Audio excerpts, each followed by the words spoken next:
يا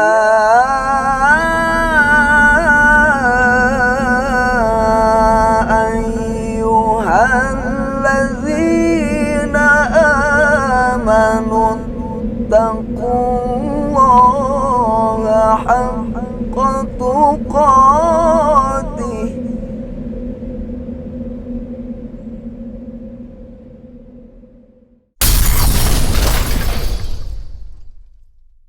Assalamualaikum warahmatullahi wabarakatuh.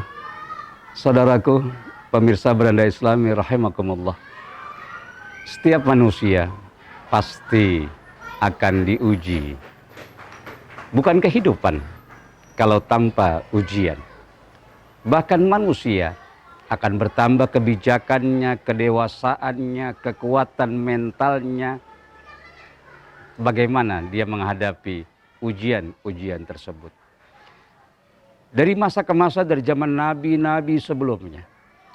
Tiap-tiap zaman, tiap-tiap umat memiliki ujian yang berbeda-beda. Akan tetapi ujian bagi umat Nabi Muhammad SAW adalah harta. Sebagaimana Rasulullah SAW bersabda, "Inna likulli ummatin fitnatun, wa fitnatu ummati al-mal." Setiap umat memiliki ujian yang berbeda-beda.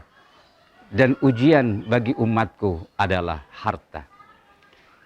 Saudaraku, pemirsa Beranda Islami rahimakumullah.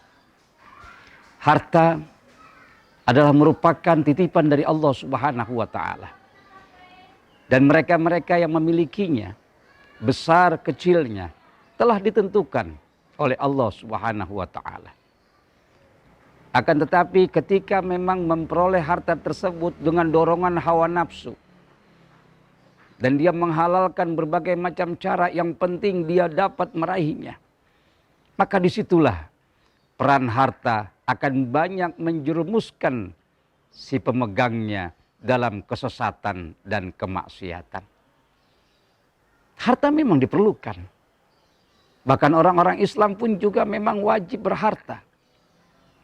Salah satu buktinya adalah ketika Allah Subhanahu wa taala memerintahkan hambanya untuk mendirikan sholat.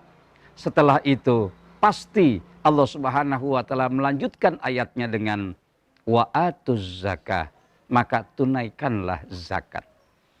Artinya secara global umat Islam harus memiliki harta, tentunya harta halalan thayyibah yang didapatkan secara halal dan harta yang baik.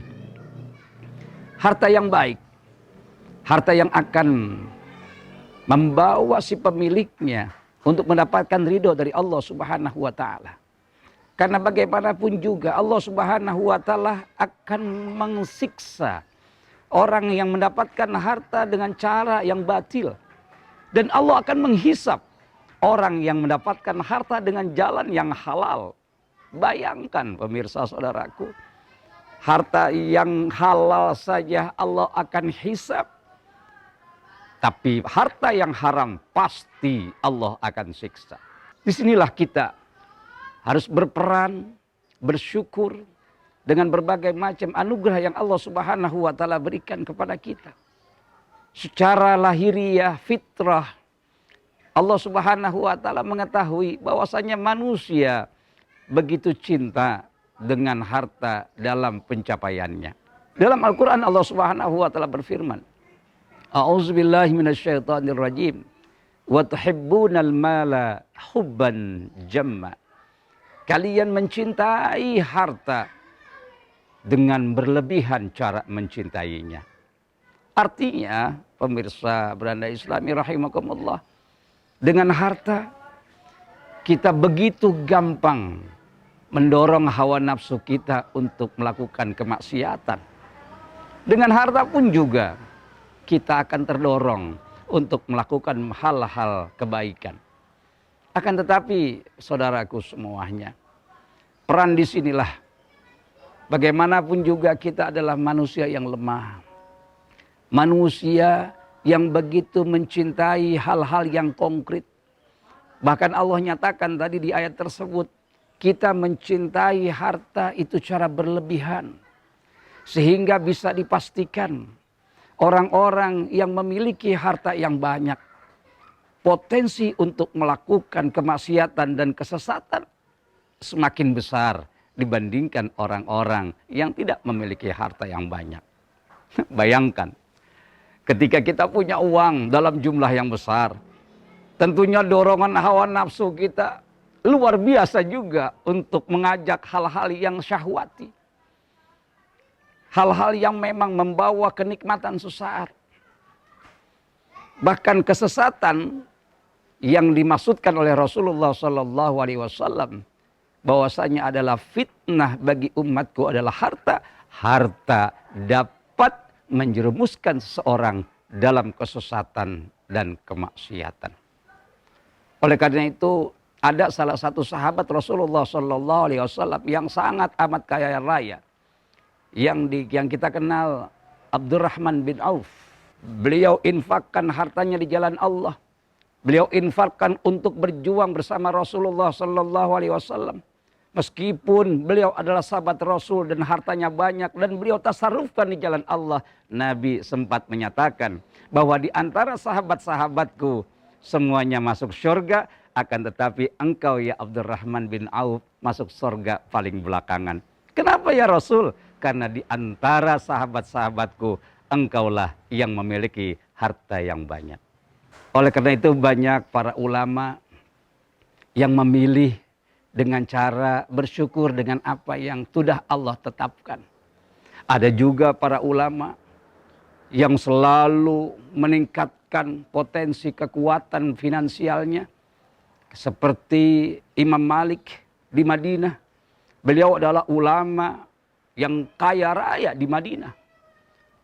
Sehingga wajarlah kalau dia mengatakan kepada muridnya Imam Syafi'i, kalaulah ulama kaya, kalaulah para muslim dan mukmin telah memiliki harta yang banyak, maka harta yang ini pun juga banyak kemaslahatannya.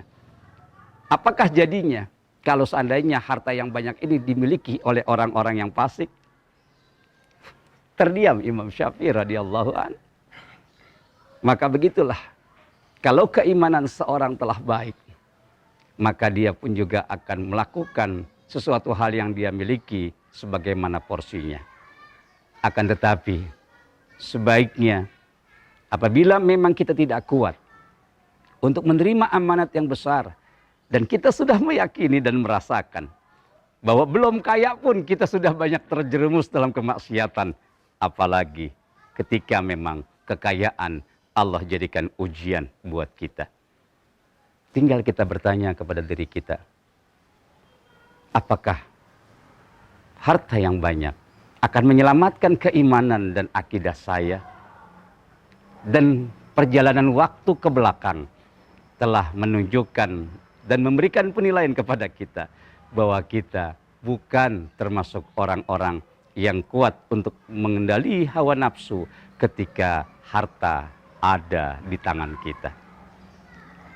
Mudah-mudahan sebagian umat Islam yang memiliki harta yang berlebih, mereka dapat membantu untuk kemuliaan Islam.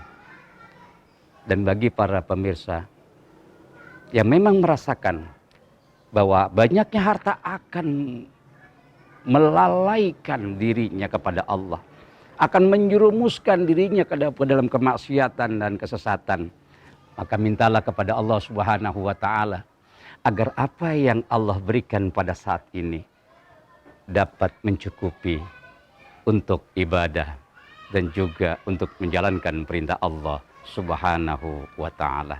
Mudah-mudahan apa yang Allah Subhanahu wa taala berikan kepada kita adalah hal yang terbaik yang bermanfaat untuk keselamatan kita di dunia dan kebahagiaan kita di akhirat kelak.